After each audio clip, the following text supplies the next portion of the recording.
En avril 1999, dans une ferme familiale près de Beaune, en Bourgogne, des ouvriers découvrent un compartiment secret sous les planches d'une vieille grange. À l'intérieur, un journal intime poussiéreux attend depuis 28 ans. Ces pages manuscrites appartiennent à Marcel Fontaine, un agriculteur qui a disparu mystérieusement en septembre 1971, laissant derrière lui une famille dévastée et aucune explication. Mais ce que révèlent ces écrits intimes va bouleverser tout ce que sa famille croyait savoir sur l'homme qu'il pensait connaître. Qu'est-ce qui a poussé un père de famille respecté à disparaître sans laisser de traces? Et pourquoi a-t-il caché ce journal si soigneusement? Avant de continuer avec cette histoire troublante, si vous appréciez les cas mystérieux réels comme celui-ci, abonnez-vous à la chaîne et activez les notifications pour ne manquer aucun nouveau cas. Maintenant, découvrons comment tout a commencé. La Bourgogne, au début des années 1970, était une région profondément ancrée dans ses traditions agricoles. Les vignobles s'étendaient à perte de vue sur les collines dorées et les familles cultivaient la terre depuis des générations. Dans cette région paisible, à quelques kilomètres au sud de Beaune, se trouvait la propriété des Fontaines, une exploitation viticole de taille moyenne qui produisait un vin honnête, apprécié localement. Marcel Fontaine avait 42 ans en 1971. C'était un homme de stature moyenne, aux épaules larges, forgé par des décennies de travail dans les vignes. Ses mains calleuses et son visage tanné par le soleil témoignaient d'une vie passée en plein air. Il avait hérité de la ferme de son père en 1953, à l'âge de 24 ans, après que celui-ci eut succombé à une crise cardiaque pendant les vendanges. Marcel était connu dans la communauté comme un homme sérieux, travailleur et profondément religieux. Chaque dimanche, il assistait à la messe à l'église Saint-Nicolas avec sa famille, toujours assis au même banc, troisième rangée à gauche. Ses voisins le décrivaient comme réservé, peu bavard, mais toujours prêt à aider en cas de besoin. Il ne fréquentait pas les cafés du village comme d'autres agriculteurs, préférant rentrer directement chez lui après le travail. Sa femme, Simone, était une femme énergique de 39 ans, avec des cheveux châtains qu'elle portait toujours attachés en chignon serré. Elle s'occupait de la maison, du potager et aidait aux vendanges quand c'était nécessaire. Simone venait d'une famille de commerçants de Dijon et avait épousé Marcel en 1952, dans un mariage arrangé par les familles, comme c'était encore courant à l'époque. Leur relation était cordiale, respectueuse, mais sans grande démonstration d'affection, ce qui était typique des couples de cette génération et de cette région. Le couple avait 3 enfants. Étienne, l'aîné, avait 17 ans en 1971. C'était un jeune homme robuste qui ressemblait beaucoup à son père physiquement, mais qui avait un tempérament plus ouvert. Il venait de terminer ses études au lycée agricole et avait commencé à travailler à plein temps sur l'exploitation familiale. Marcel comptait sur lui pour reprendre la ferme un jour, perpétuant ainsi la tradition familiale. Colette, 14 ans, était une adolescente rêveuse qui préférait ses livres aux travaux de la ferme. Elle excellait à l'école du bourg et sa mère espérait secrètement qu'elle pourrait poursuivre des études supérieures, quelque chose de rare pour une fille d'agriculteur à cette époque. Elle avait les yeux vifs de sa mère et une sensibilité particulière aux tensions familiales, même non exprimées. André, le Benjamin de 9 ans, était un garçon joyeux et insouciant qui adorait suivre son père dans les vignes. Il posait constamment des questions sur tout, des cycles de la lune aux techniques de taille des vignes. Marcel montrait une patience infinie avec lui, bien qu'il fût généralement peu expansif avec les autres. La propriété des Fontaines s'étendait sur environ 15 hectares, une taille respectable pour l'époque.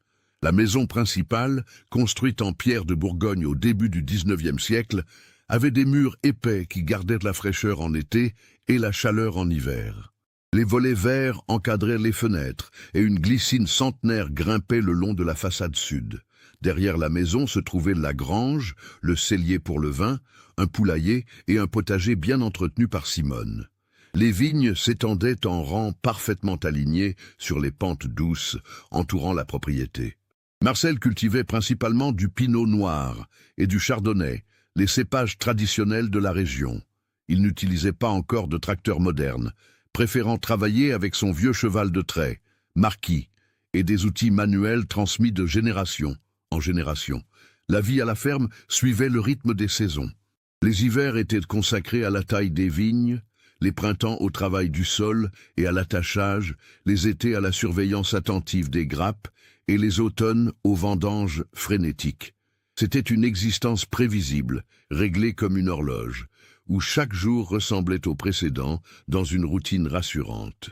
Mais sous cette apparence de normalité, quelque chose avait commencé à changer chez Marcel au printemps 1971. Simone l'avait remarqué la première. Son mari, d'habitude si régulier dans ses habitudes, avait commencé à s'absenter de manière inexpliquée. Parfois, il disparaissait pendant quelques heures l'après-midi, disant qu'il devait vérifier des parcelles éloignées. D'autres fois, il partait tôt le matin avant même le lever du soleil, prétextant des rendez-vous au marché aux bestiaux de Beaune. Étienne aussi avait noté ses absences. Un jour de juin, il avait demandé à son père s'il pouvait l'accompagner à une de ses sorties matinales, mais Marcel avait refusé brusquement, d'un ton inhabituellement sec. Le jeune homme n'avait pas insisté, mais l'incident l'avait troublé. Le jeudi 16 septembre 1971 se leva comme n'importe quel autre jour d'automne en Bourgogne. Le ciel était d'un bleu pâle, et une brume légère flottait encore sur les vignes à l'aube. La température était fraîche, environ 12 degrés, typique pour cette période de l'année. Les vendanges avaient commencé la semaine précédente, et la famille était dans la phase la plus intense du travail annuel. Marcel s'était levé à 5h30, comme toujours. Simone l'avait entendu descendre l'escalier en bois, qui grinçait à la 4e marche. Elle l'avait rejoint dans la cuisine une vingtaine de minutes plus tard pour préparer le café. Son mari était déjà habillé de sa tenue de travail habituelle. Pantalon en velours côtelé brun, chemise à carreaux verts et gris, gilet en laine tricoté par sa mère des années auparavant, et ses bottes en caoutchouc vert. Ils avaient pris leur petit déjeuner en silence, comme souvent. Marcel avait bu 2 bols de café au lait et mangé 3 tartines de pain avec du beurre et de la confiture de prunes faite maison. Simone se souviendrait plus tard de chaque détail de ce dernier repas ensemble, cherchant désespérément un signe qu'elle aurait pu manquer. À 6h15 précise, Marcel avait enfilé sa vieille casquette en tweed et était sorti par la porte de derrière. Simone l'avait regardé par la fenêtre de la cuisine, traverser la cour et se diriger vers le cellier. C'était sa routine matinale. Il commençait toujours par vérifier les cuves de fermentation avant d'aller inspecter les vignes. Étienne était descendu vers 6h45 et avait demandé où était son père. Simone avait répondu qu'il devait être dans les vignes, probablement en train de vérifier les parcelles du côté nord qui n'avaient pas encore été vendangées. Le jeune homme avait pris son petit déjeuner rapidement et était parti rejoindre son père.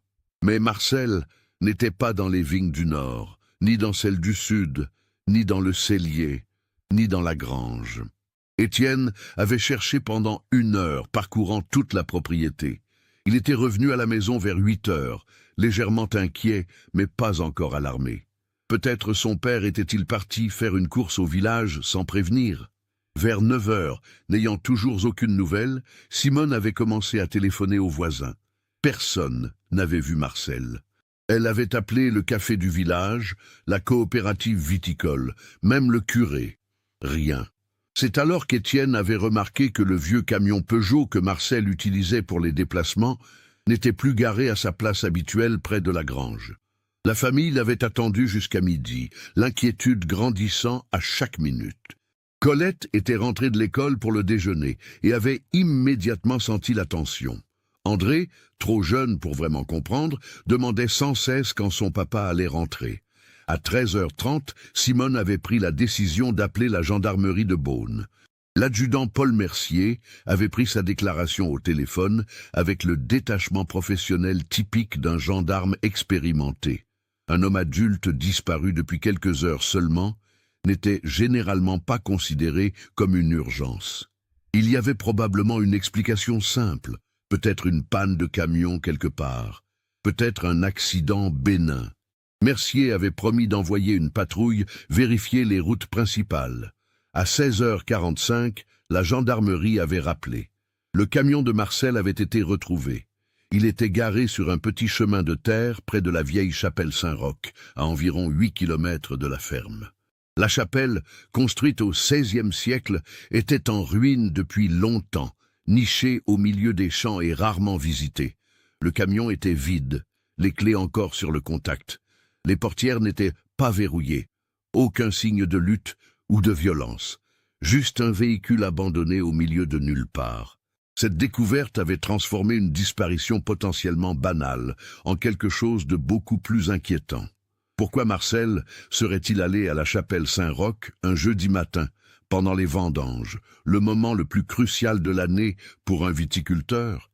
Et pourquoi aurait-il laissé son camion là-bas avec les clés dedans? Les gendarmes avaient immédiatement organisé des recherches dans les environs de la chapelle. Une équipe d'une dizaine d'hommes, renforcée par des volontaires du village, avait ratissé la zone jusqu'à la tombée de la nuit. Ils avaient fouillé les champs, les fossés, les petits bois environnants. Ils avaient inspecté la chapelle elle-même, dont le toit s'était partiellement effondré et où les murs étaient couverts de lierre. Rien. Pas de traces de Marcel Fontaine. Pas de vêtements déchirés, pas de sang, pas d'empreintes de pas significatives sur le chemin poussiéreux. C'était comme si l'homme s'était volatilisé après avoir garé son camion. L'inspecteur Laurent Girard, de la police judiciaire de Dijon, avait été assigné au cas le lendemain matin. C'était un homme de 53 ans, avec une expérience de près de 30 ans dans les forces de l'ordre. Mince, toujours impeccablement habillé en costume gris, avec une moustache soigneusement taillée, Girard avait la réputation d'être méthodique et perspicace. Il était arrivé à la ferme des Fontaines le vendredi 17 septembre en milieu de matinée. Simone se souviendrait toujours de sa poignée de main ferme et de son regard attentif qui semblait tout enregistrer. Girard avait passé plus de 3 heures à interroger la famille, prenant des notes minutieuses dans un petit carnet noir. Simone lui avait parlé des absences mystérieuses de son mari au cours des derniers mois.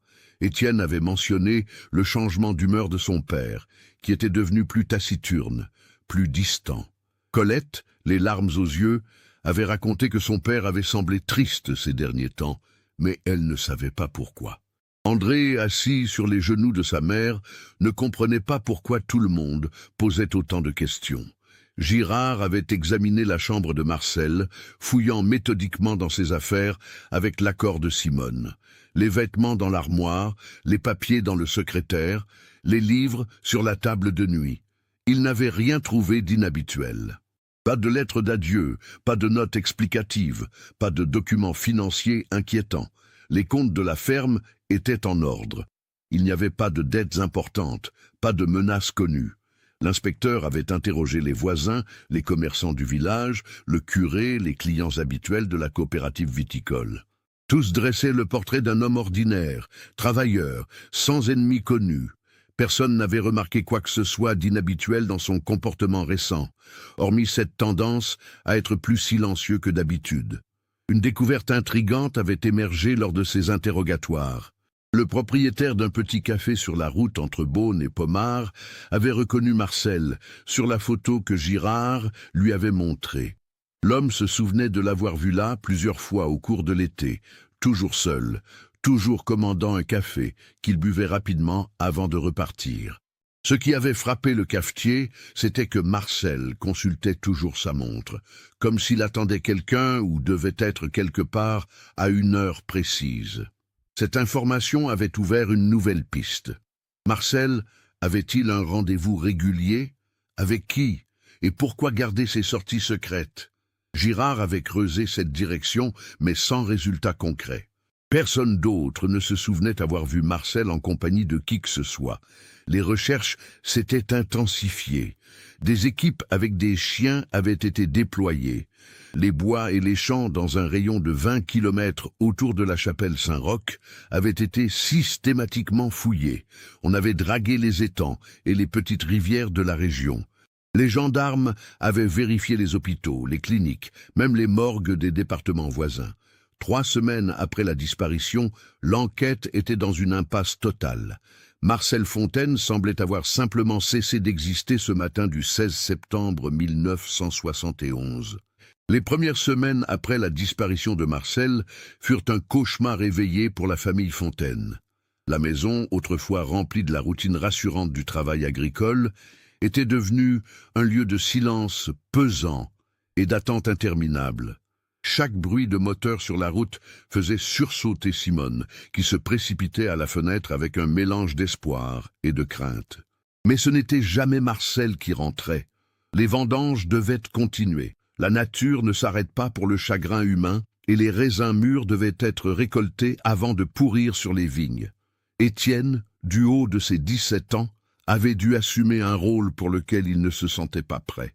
Il dirigeait maintenant les quelques ouvriers saisonniers que la famille employait chaque année, prenait des décisions sur la vinification, gérait les aspects pratiques de l'exploitation. Le poids de cette responsabilité soudaine était écrasant. Certains soirs, Colette le trouvait assis seul dans le cellier, la tête entre les mains, pleurant silencieusement. Mais le matin venu, il se levait à l'aube et retournait au travail, parce que c'était ce qu'on attendait de lui, ce que son père aurait voulu. Simone avait réagi à la disparition de son mari d'une manière qui surprit certains voisins. Elle ne s'était pas effondrée. Au contraire, elle était devenue une femme de fer, organisant la maison, gérant les finances, prenant des décisions qu'elle avait toujours laissées à Marcel auparavant. La nuit, dans le lit vide qu'elle partageait autrefois avec son mari, c'était une autre histoire. Elle serrait l'oreiller de Marcel, respirant son odeur qui s'estompait peu à peu et laissait enfin couler les larmes qu'elle retenait pendant la journée. Pour Colette, la disparition de son père avait créé un vide différent. À 14 ans, elle était à cet âge délicat où l'on commence à voir ses parents comme des êtres humains complexes plutôt que comme des figures d'autorité infaillibles. Elle s'était mise à se poser des questions qu'elle n'avait jamais envisagées auparavant. Qui était vraiment son père? Que se passait-il dans sa tête? Pourquoi était-il parti? L'avait-elle déçu d'une manière ou d'une autre? André, trop jeune pour vraiment comprendre, oscillait entre l'espoir naïf que papa allait rentrer bientôt et des crises de larmes incontrôlables quand la réalité le frappait. Il avait commencé à faire des cauchemars, se réveillant en pleine nuit en criant. Simone devait souvent le prendre dans son lit pour le calmer. Le village entier avait été secoué par la disparition. Dans une petite communauté rurale où tout le monde se connaissait depuis des générations, un tel événement était sans précédent. Les commérages allaient bon train. Certains murmuraient que Marcel avait peut-être une double vie, une maîtresse quelque part. D'autres suggéraient qu'il avait pu être victime d'un crime, bien qu'il n'y ait aucune preuve. Les plus pessimistes pensaient qu'il s'était suicidé, peut-être en se jetant dans un des nombreux puits abandonnés de la région, et que son corps ne serait jamais retrouvé. L'inspecteur Girard continuait son enquête, mais les pistes s'amenuisaient. Il avait fait vérifier les comptes bancaires de Marcel, aucun retrait inhabituel. Il avait contacté les gares, les compagnies de bus. Personne correspondant à la description de Marcel n'avait acheté de billets ce jour-là ou dans les jours suivants. Il avait même fait passer des annonces dans les journaux régionaux avec la photo de Marcel, demandant à quiconque l'aurait vu de se manifester. Quelques fausses pistes, rien de concret. 6 mois après la disparition, en mars 1972, Girard était venu voir Simone à la ferme. Il avait l'air fatigué, vieilli. Il lui avait expliqué que, sans nouveaux éléments, l'enquête active devait être mise en sommeil. Le dossier resterait ouvert, bien sûr, et toute nouvelle information serait suivie, mais les ressources devaient être allouées à d'autres affaires. Simone avait hoché la tête, s'y attendant. Elle l'avait remercié pour ses efforts. Les années passèrent, et la famille Fontaine apprit à vivre avec l'absence. C'était une présence constante, un fantôme invisible qui hantait chaque pièce de la maison, chaque rangée de vignes. Marcel n'était ni mort ni vivant, suspendu dans un état d'existence incertain qui rendait le deuil impossible. Comment pleurer quelqu'un qui pourrait franchir la porte à tout moment? Étienne, devenu légalement responsable de l'exploitation en 1974, lorsque son père fut déclaré absent, transforma progressivement la ferme. Il modernisa les équipements, acheta un tracteur, commença à expérimenter avec des techniques viticoles nouvelles. C'était sa façon de faire face, de créer quelque chose de nouveau sur les ruines du passé. Mais il ne vendrait jamais la propriété, gardant toujours une petite lueur d'espoir que son père reviendrait un jour et voudrait retrouver sa terre.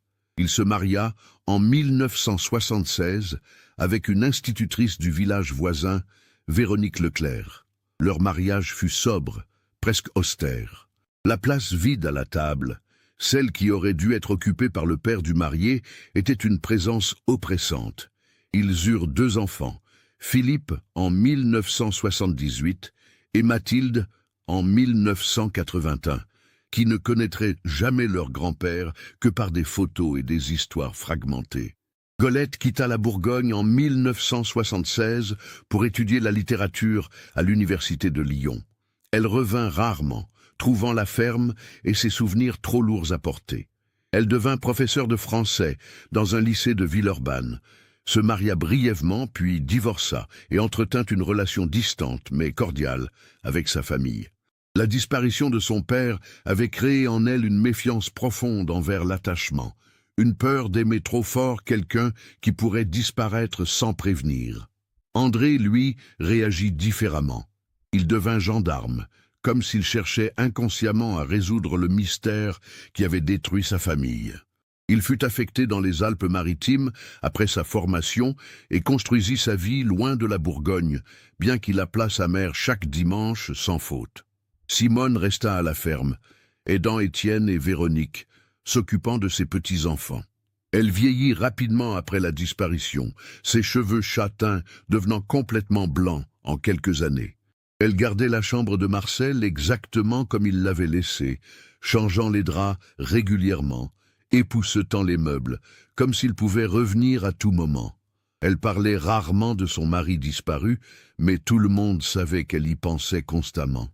Certains matins, les voisins la voyaient marcher lentement vers la vieille chapelle Saint-Roch, le dernier endroit où le camion de Marcel avait été retrouvé. Elle s'asseyait sur un muret de pierre et restait là pendant des heures, regardant les champs, cherchant peut-être des réponses que la terre ne donnerait jamais. Au fil des décennies, l'histoire de Marcel Fontaine devint une sorte de légende locale, racontée aux nouveaux arrivants, évoquée dans les conversations. Certains prétendaient l'avoir vue, des années après, dans une ville lointaine ou même à l'étranger. Ces observations donnaient toujours un regain d'espoir temporaire à la famille, mais aucune ne se révéla jamais fondée. L'inspecteur Girard prit sa retraite en 1987. Avant de partir, il fit une dernière visite à Simone. Il lui avoua que, de tous les cas qu'il avait traités dans sa carrière, celui de Marcel Fontaine était celui qui l'avait le plus hanté. Il avait gardé une copie du dossier chez lui, y revenant parfois, cherchant ce détail qu'il aurait pu manquer. Il mourut d'un cancer en 1993, emportant avec lui ses théories non résolues. Le printemps 1999 arriva avec ses promesses de renouveau. Étienne, maintenant âgé de 45 ans, avait décidé qu'il était temps de rénover la vieille grange qui tombait en ruine. La structure, construite au début du XIXe siècle en même temps que la maison principale, n'avait jamais été vraiment modernisée. Les poutres étaient vermoulues, le toit fuyait par endroits, et le sol en terre battue s'était affaissé avec le temps. Cette grange avait été le domaine de Marcel. C'était là qu'il rangeait ses outils les plus précieux, ses vieilles machines, et où il passait des heures à bricoler pendant les mois d'hiver. Après sa disparition, personne n'y était vraiment allé, hormis pour récupérer occasionnellement un outil ou entreposer du matériel. La grange était devenue une sorte de capsule temporelle, figée en 1971. Mais Étienne avait besoin d'espace pour de nouveaux équipements. Ses fils, Philippe et Mathilde, maintenant adultes, l'aidaient à l'exploitation, et l'affaire prospérait. Il fallait agrandir, moderniser. La vieille grange serait transformée en un chai de vinification moderne. Les travaux commencèrent le lundi 12 avril 1999. Étienne avait engagé une petite entreprise de construction locale, dirigée par Gérard Lacroix, un maître artisan réputé dans la région. L'équipe comprenait 3 ouvriers, Gérard lui-même, son fils Julien et un apprenti nommé Maxime Renaud. Les 2 premières semaines furent consacrées au déblaiement et à l'évaluation structurelle. L'équipe retirait les vieux outils rouillés, les caisses poussiéreuses, les tas de bois pourris. Chaque objet évoquait un souvenir pour Étienne. Une vieille scie que son père utilisait, un établi fait main, des clous dans des bocaux en verre. C'était douloureux, comme ouvrir une blessure partiellement cicatrisée. Le mardi 27 avril, vers 11 heures du matin, Maxime travaillait à arracher les vieilles planches du sol dans le coin nord-ouest de la grange. C'était un travail fastidieux. Les planches, clouées depuis plus d'1 siècle, résistaient. Certaines se brisaient en morceaux quand on essayait de les retirer. Maxime avait remarqué quelque chose d'étrange. Dans cette section particulière, les planches semblaient avoir été enlevées puis remises en place à un moment donné. Les clous étaient plus récents, moins rouillés que les autres. Intrigué, il appela Gérard. Les 2 hommes examinèrent la zone. Effectivement, une section d'environ 1 mètre carré semblait avoir été démontée puis remontée. Avec précaution, ils retirèrent les planches. En dessous, au lieu de la terre battue qu'ils s'attendaient à trouver, il y avait un espace vide, une sorte de compartiment creusé dans le sol. Gérard descendit chercher une lampe torche dans son camion. Quand il éclaira l'intérieur du compartiment, il vit quelque chose qui le fit froncer les sourcils. Il y avait un objet enveloppé dans ce qui ressemblait à une vieille toile cirée. Julien était allé chercher Étienne, qui travaillait dans les vignes. Quand il arriva à la grange, essoufflé, son père était déjà descendu dans le compartiment et remontait avec le paquet. Ses mains tremblaient, légèrement. Étienne posa le paquet sur l'établi poussiéreux qui se trouvait encore dans un coin de la grange. La toile cirée était maintenue par une ficelle. Il défit lentement le nœud, son cœur battant la chamade sans qu'il sache vraiment pourquoi. À l'intérieur se trouvait un livre, pas n'importe quel livre. Un journal intime, relié en cuir brun usé, avec des pages jaunies. Sur la première page, d'une écriture qu'Étienne reconnut immédiatement, était inscrit « Journal personnel de Marcel Fontaine ». Commencé le 3 avril 1971. Étienne resta figé, le journal entre les mains. 28 ans. 28 ans que son père avait disparu, et voilà que ces mots réapparaissaient, cachés tout ce temps sous leurs pieds. Les ouvriers observaient en silence, sentant qu'ils venaient de découvrir quelque chose de profondément important. Étienne ouvrit le journal à la dernière page écrite. L'entrée était datée du 15 septembre 1971, la veille de la disparition. Les derniers mots de son père étaient « Demain, je dois faire ce qui doit être fait. Que Dieu me pardonne, que ma famille me pardonne. Je ne peux plus vivre dans ce mensonge. » Les mains d'Étienne tremblaient maintenant violemment. Il referma le journal, le serra contre sa poitrine. Il devait appeler sa mère. Il devait appeler Colette et André. Et il devait prévenir la police. L'après-midi même, la gendarmerie de Beaune fut contactée. Le capitaine Marc Chevalier, qui avait repris le poste de l'ancien adjudant Mercier depuis longtemps à la retraite, se déplaça personnellement à la ferme Fontaine.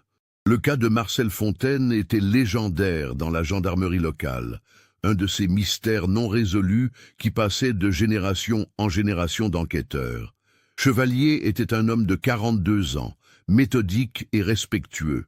Il examina le compartiment dans la grange, prit des photos, interrogea les ouvriers sur les circonstances exactes de la découverte. Puis il s'assit avec Étienne dans la cuisine de la maison familiale et commença à lire le journal. Simone, maintenant âgée de 67 ans et marchant avec une canne, était arrivée de la petite maison qu'Étienne avait fait construire pour elle à côté de la propriété principale. Quand elle vit le journal, ses jambes faillirent se dérober sous elle. Véronique l'aida à s'asseoir et lui prépara une tisane de tilleul. Le journal comptait environ 150 pages, toutes remplies de l'écriture serrée et régulière de Marcel. Les premières entrées, datées d'avril 1971, étaient plutôt banales. Marcel y notait les travaux quotidiens, les conditions météorologiques, les progrès des vignes. Mais rapidement, le ton changeait. Dans l'entrée du 14 avril, Marcel écrivait « Aujourd'hui, j'ai revu elle au café sur la route de Pomard. Nous avons parlé pendant près d'une heure. Je ne devrais pas, je le sais. Mais ces conversations sont les seuls moments où je me sens vraiment vivant, vraiment moi-même. Comment est-ce possible de se sentir plus réel avec un étranger qu'avec sa propre famille ?» Elle. Cette lettre mystérieuse revenait constamment dans les pages suivantes. Le 22 avril. Elle m'a parlé de sa vie, de ses choix, de sa liberté. J'ai réalisé combien ma propre existence est une prison que je me suis construite moi-même. Le 7 mai. Je ne dors presque plus. La nuit, je regarde Simone dormir à côté de moi et je me demande si elle me connaît vraiment, si elle a jamais su qui j'étais vraiment. Nous vivons côte à côte depuis 27 ans et nous sommes des étrangers. Le 15 mai. Aujourd'hui, pendant la messe, j'ai eu envie de hurler. Tous ces gens qui prient, qui chantent, qui font semblant. Comme moi, j'ai fait semblant toute ma vie. Combien de temps encore pourrais-je maintenir cette façade ? Chevalier lisait à voix haute, lentement, permettant à Étienne et à Simone d'absorber chaque mot. Le visage de Simone était devenu de marbre. Elle fixait un point sur le mur, les lèvres serrées, les mains crispées sur sa tasse de tisane. Le journal révélait une crise profonde. Marcel, l'homme qui avait toujours semblé si solide, si ancré dans sa foi et ses traditions, était en réalité déchiré par des doutes existentiels. Il questionnait sa religion, son rôle d'agriculteur, son mariage, sa place dans le monde. L'entrée du 3 juin était particulièrement troublante. Elle m'a dit quelque chose aujourd'hui qui m'a bouleversé. Il m'a dit que vivre une vie qu'on n'a pas choisie, c'est une forme de mort lente. Et j'ai compris qu'il avait raison. Je suis mort depuis des années, je marchais juste sans m'en rendre compte. Chevalier s'arrêta. Il dit « il », donc elle serait un homme ? Étienne hocha la tête. Apparemment. Mais qui ?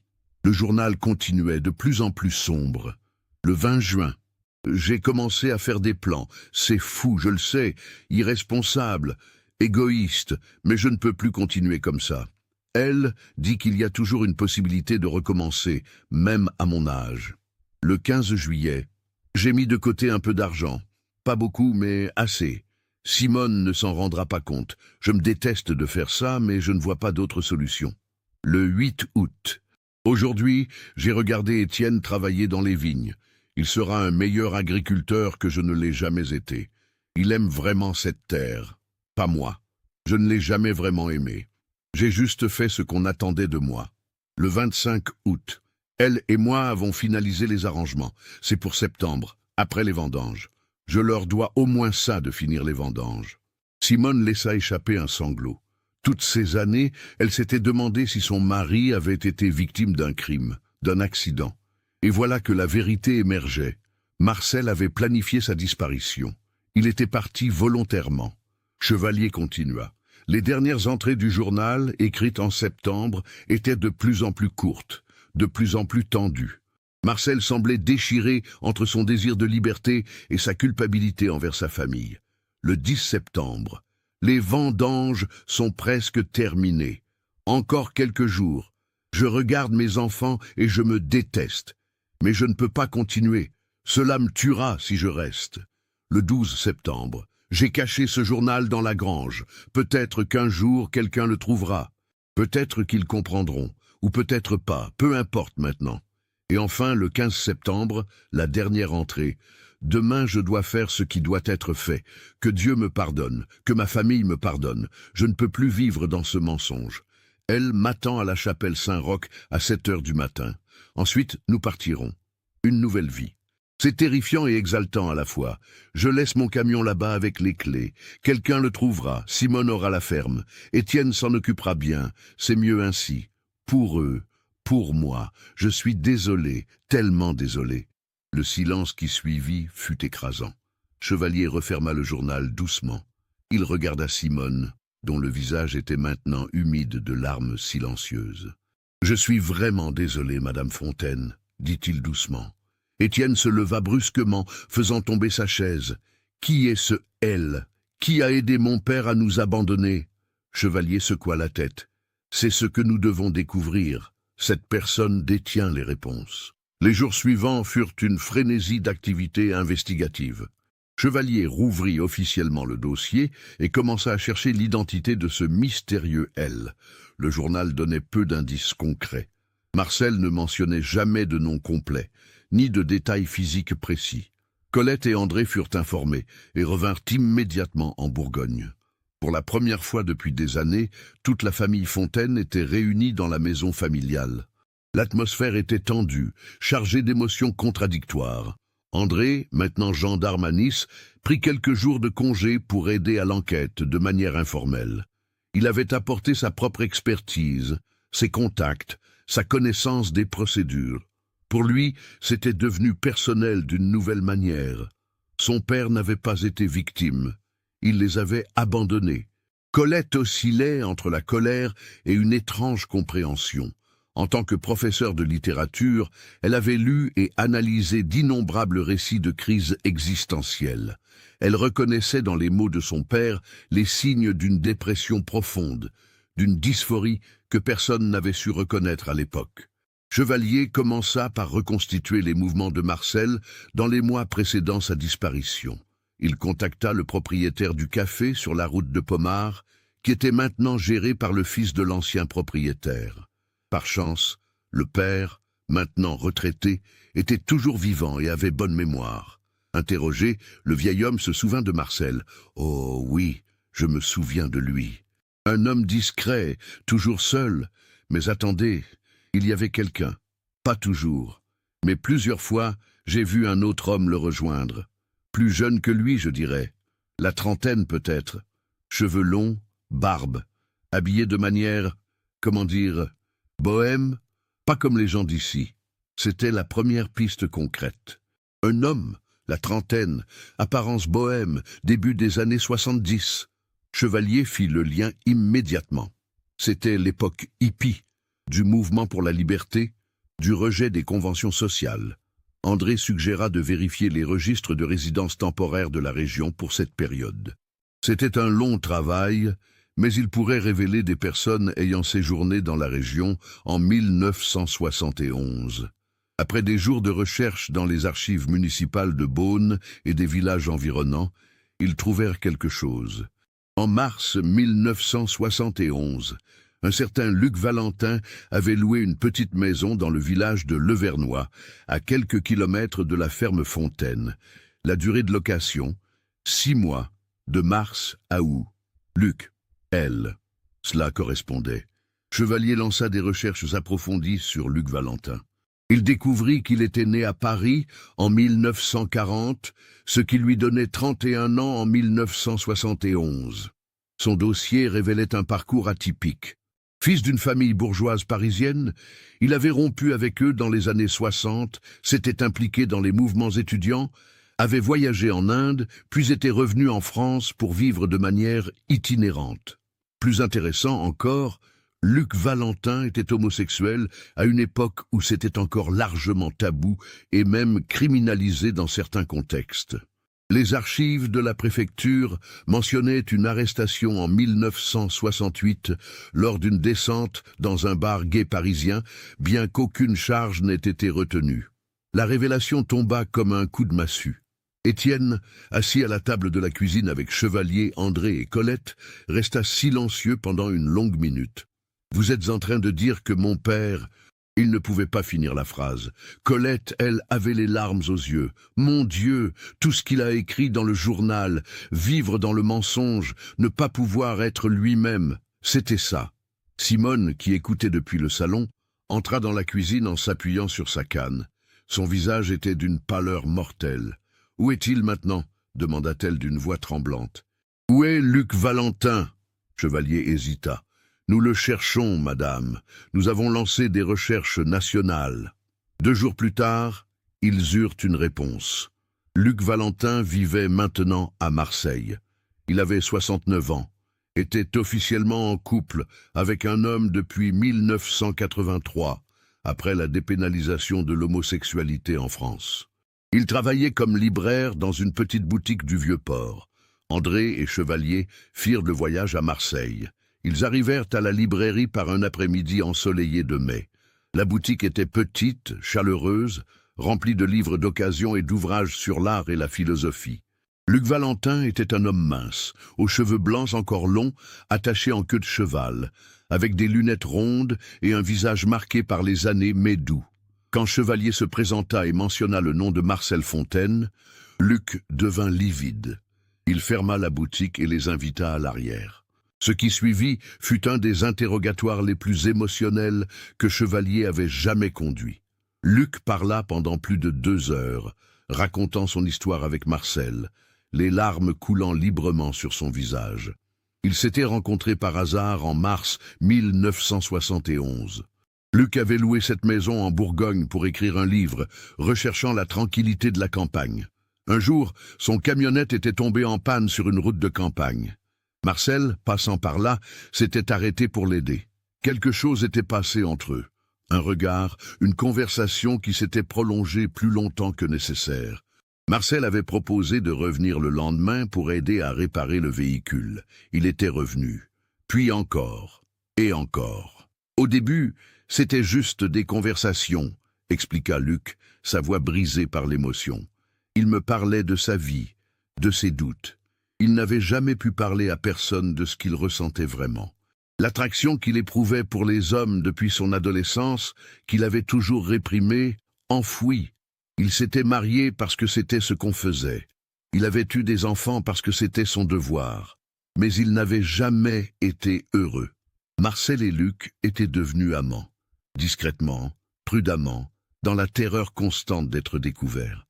Pour Marcel, c'était la première fois de sa vie qu'il pouvait être authentiquement lui-même. Et c'était à la fois libérateur et terrifiant. Il voulait partir, continua Luc, recommencer sa vie. Je lui ai dit que c'était possible, qu'il y avait des endroits où 2 hommes pouvaient vivre ensemble sans se cacher. Paris, Berlin, Amsterdam. Mais il était déchiré. Ses enfants, sa ferme, son épouse. La culpabilité le rongeait. Finalement, Marcel avait pris sa décision. Ils avaient prévu de se retrouver à la chapelle Saint-Roch le 16 septembre à 7 heures du matin. Luc avait une voiture garée sur le chemin derrière la chapelle.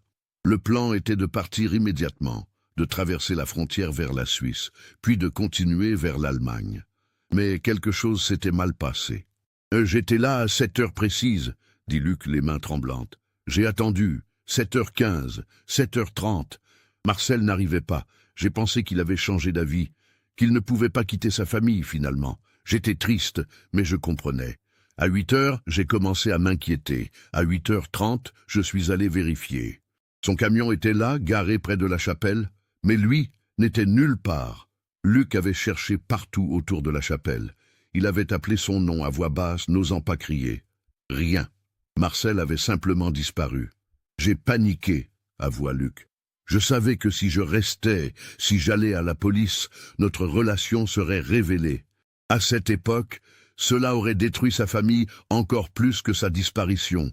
Et moi, j'aurais été arrêté, probablement accusé de quelque chose. Alors j'ai fait la pire chose possible. Je suis parti, j'ai quitté la région le jour même et je n'y suis jamais retourné. Chevalier et André échangèrent un regard. Donc vous n'avez aucune idée de ce qui est arrivé à Marcel après qu'il a garé son camion? Luc secoua la tête, les larmes coulant maintenant librement. Je me suis posé la question pendant 28 ans. Chaque jour. Qu'est-ce qui s'est passé? A-t-il eu un accident? A-t-il changé d'avis au dernier moment et décidé de mettre fin à ses jours? A-t-il été victime de quelqu'un qui l'aurait suivi? Je ne sais pas, et cela me hante. Le témoignage de Luc Valentin relança l'enquête dans une direction nouvelle. Chevalier ordonna des recherches approfondies autour de la chapelle Saint-Roch. Avec les technologies modernes de 1999, notamment les radars de pénétration du sol, il pouvait chercher ce qui aurait été impossible en 1971. Les recherches prirent 3 semaines. L'équipe couvrit systématiquement chaque mètre carré dans un rayon de 500 mètres autour de la chapelle. Le 12 juin 1999, ils trouvèrent quelque chose. À environ 200 mètres derrière la chapelle, dans un petit bois dense de chênes et de hêtres, les radars détectèrent une anomalie dans le sol. Une équipe médico-légale fut appelée. Ils creusèrent soigneusement, méthodiquement. À 1,20 m de profondeur, ils découvrirent des restes humains. Le corps était dans un état de décomposition avancée, naturellement après 28 ans. Mais certains éléments étaient encore identifiables. Les vêtements, notamment un gilet en laine et des bottes en caoutchouc vert. Le bracelet montre une lippe ancienne que Simone reconnut immédiatement. Et de manière déterminante, les analyses dentaires confirmeraient quelques jours plus tard l'identification. C'était bien Marcel Fontaine. L'examen médico-légal révéla la cause de la mort. Marcel était décédé d'un traumatisme crânien majeur. L'os temporal gauche montrait une fracture importante. Mais il n'y avait aucune autre blessure, aucun signe de lutte. Le légiste présenta son rapport à la famille une semaine plus tard. D'après l'analyse de la fracture et la position du corps, voici le scénario le plus probable. Monsieur Fontaine était dans le bois, derrière la chapelle. Il faisait encore assez sombre à cette heure matinale en septembre, le soleil se levant vers 6h45. Il marchait, probablement nerveux, attendant son rendez-vous. Il y a plusieurs affleurements rocheux dans ce bois, couvert de mousse à l'époque, rendu glissant par la rosée du matin. Il semble qu'il ait glissé, peut-être en marchant de long en large, dans sa nervosité, et soit tombé violemment, frappant sa tête contre un rocher. Le choc l'a probablement tué instantanément, ou l'a laissé inconscient, incapable d'appeler à l'aide. Il est mort là, seul, à quelques mètres seulement de l'endroit où Luc Valentin l'attendait. Le silence qui suivit cette révélation fut absolu. Après 28 ans de questions, de théories, de douleurs, la vérité était d'une banalité cruelle. Pas de crime, pas de fuite réussie vers une nouvelle vie. Juste un accident stupide, un moment d'inattention, un pied qui glisse sur de la mousse humide. Pourquoi les recherches de 1971 ne l'ont-elles pas trouvé? Demanda Étienne, la voix tendue. Chevalier expliqua. Les recherches se sont concentrées autour de la chapelle elle-même et sur les chemins. Ce petit bois est dense, avec beaucoup de végétation basse. Si votre père était tombé dans un creux naturel, recouvert rapidement par les feuilles et la végétation, il aurait été facile de passer à côté sans des recherches extrêmement minutieuses, avec des équipes beaucoup plus nombreuses que celles disponibles à l'époque. Marcel Fontaine fut finalement enterré le 28 juin 1999 dans le cimetière du village où il avait vécu toute sa vie. Simone, maintenant âgée de 67 ans et affaiblie par l'âge et l'émotion, pleura sur la tombe de l'homme avec qui elle avait partagé 19 ans de sa vie sans vraiment le connaître. À la demande de Simone, Luc Valentin fut invité aux funérailles. Il vint discrètement, restant à l'arrière de la petite assemblée. Après la cérémonie, Simone s'approcha de lui. Leur conversation fut brève, privée. Personne ne sut jamais exactement ce qu'ils se dirent, mais quand Luc repartit, Simone semblait avoir trouvé une forme de paix. Dans les semaines qui suivirent, la famille Fontaine dut faire face à une vérité complexe et difficile. Marcel n'avait pas été l'homme qu'il croyait connaître. Il avait vécu dans un mensonge constant, prisonnier d'une époque qui ne permettait pas aux hommes comme lui d'être eux-mêmes. Colette fut peut-être celle qui comprit le mieux. Elle écrivit un texte qu'elle lut lors d'une réunion de famille, 1 mois après l'enterrement. Notre père était un homme piégé entre deux mondes. Le monde dans lequel il vivait, avec ses règles strictes, ses attentes, ses conventions, et le monde intérieur où il était vraiment lui-même, mais qu'il ne pouvait jamais montrer. Il a essayé de s'échapper, de trouver une vie où il pourrait enfin respirer, et le destin cruel et ironique l'a arrêté à quelques mètres de sa liberté.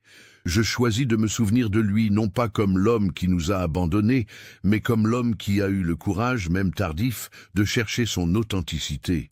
Étienne eut plus de mal.